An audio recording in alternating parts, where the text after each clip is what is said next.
Pistons are still trying to score because of the point differential thing. Ron Holland to the basket, off the window on a double clutch.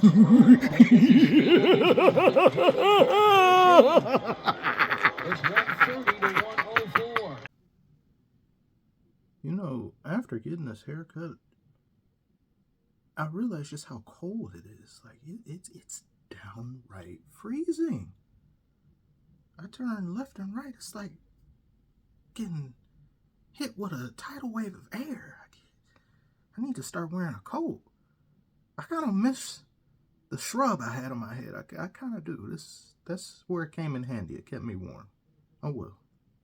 This win. Oh, my God. This win. I feel so amazing. I might just have to smile, which is something I don't do often, really at all. I have bi-weekly smiles. Smile, Dynamo!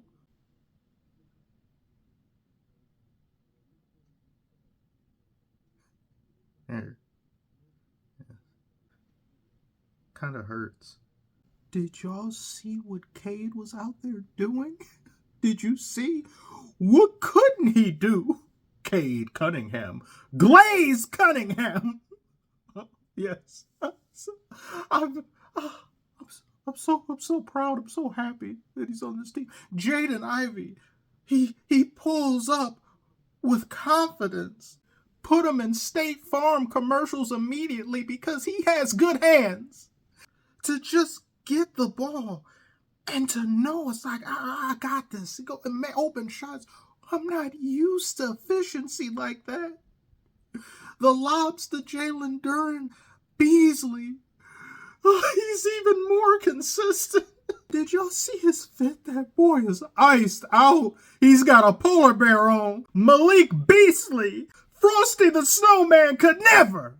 You know a team is looking up when the fits are looking better as well. Nobody last year was dressing that good. Nobody. Why would you? What's the occasion? Another loss? Nobody dresses that good when they're on a 27-28 losing streak. We've turned the corner. We own the block. Now, okay, we don't own the block, but we're seeking residence. We may move into an apartment or a flat, something like that. I told you all, it may just be time for me to plant my flag on a take and risk letting it age like milk. I don't care anymore. I will drink the spoiled milk. We are officially mid. I spoke it into existence. I telegraphed that message across the universe, and the universe responded back with a, I guess, sure, why not? And it's here. To so many of you that have been plotting my downfall, you've been salivating at another version of hell, a sequel to hell. We're done. No more innocent commissioner blood is getting spilled. And some of y'all are greedy. Too many of you are greedy, even. Some of you get a championship one year and then you want another one. My God. We've been eating on that 2004 championship for 20 years. Y'all want another one. Some of y'all Celtics fans, let's go back to back. Go back to back on a treadmill, you slobs. When is enough? You got 18? You want 40? You want 50? Enough. Give it a rest. Some of us need to win. Some people don't have any. What about them? Do you care about them? No, of course you don't. I know it's Thanksgiving. I know we've all gained some weight. We gotten hefty. I need to hit the gym. I need to get better myself. But you guys, y'all are just my 600-pound life of rings. Give it a rest. I said we would be mid, and we are. And in the NBA Cup, we're better than mid. We're undefeated. We're 3-0 in the NBA Cup. Are you guys aware? This may be just the most important victory that we've ever had in the last 15 years because we haven't won a playoff game that long. That's bad. But my God, it's a bad I'm worth cheering over.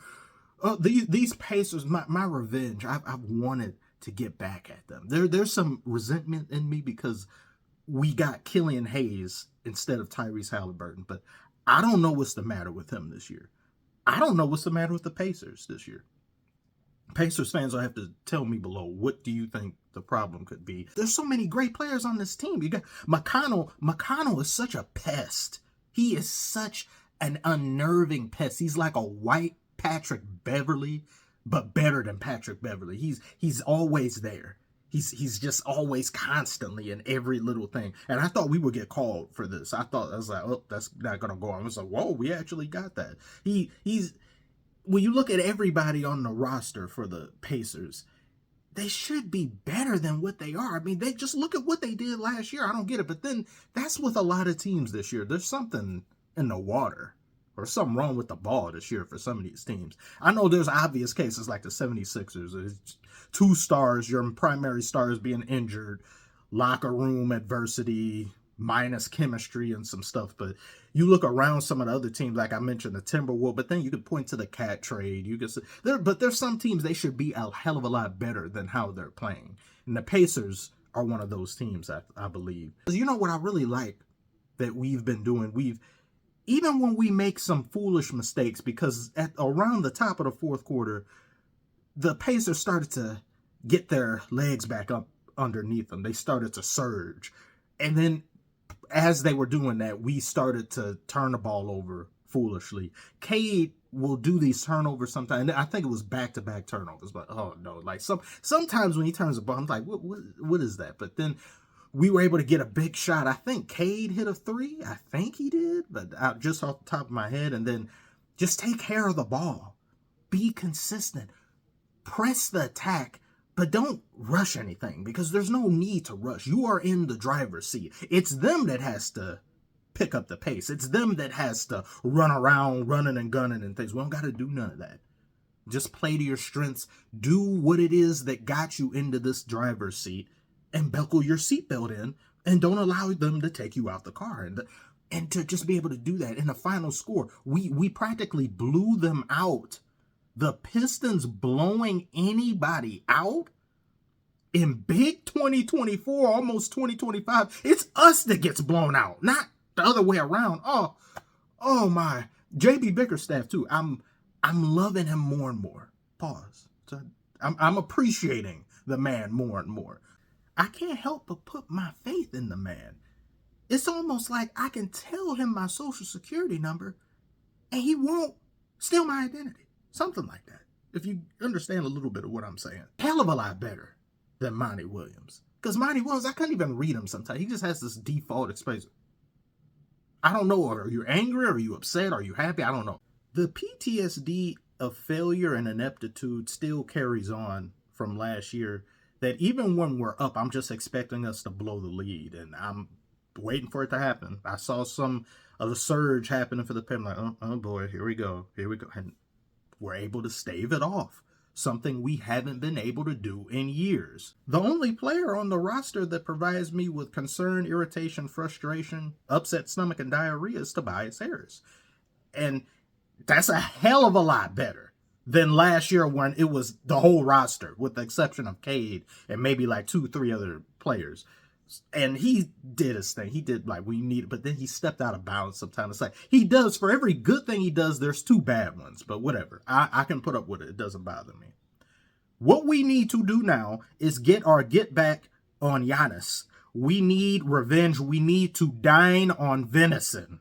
This man has been making a fool out of us for the past year or 2. He was babysitting one game. That was last year during the middle of hell. Then this game when he went off, and he needs to be put in Bacchus. He needs to be shown. He needs his antlers. He needs to be de-antlered immediately.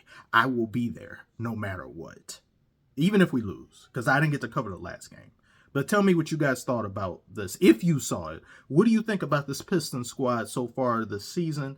Are you still preying upon our doom just to see me convulse and lose my mind and go back into Arkham Asylum again? Shame on you if you are.